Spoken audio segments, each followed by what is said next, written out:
I loved your latest report that really dives into the changing demographics.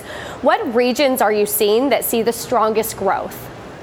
A lot of states are seeing growth in, I would say, Texas, Utah, Alaska. There's several states that are projected to have the least aging in their growth by 2026.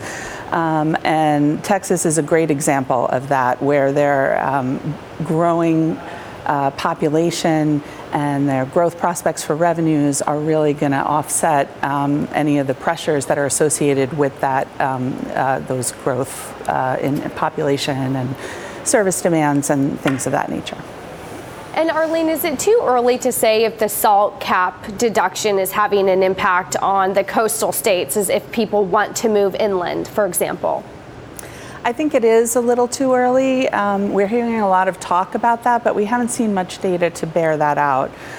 In fact, one of the highest SALT states would be California, and we are anticipating that in California, they are going to be one of those states that has the least amount of their population over the age of 65 by 2026. So we're still expecting growth there.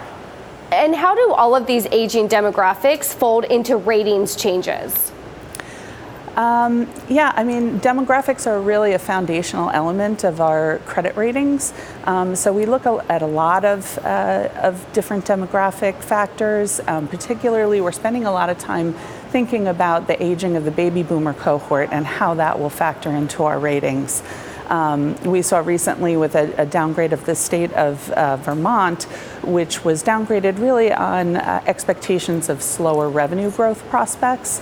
And that's not surprising when you take into consideration that the Census Bureau is projecting that almost a quarter of their population will be over the age of 65 by 2026.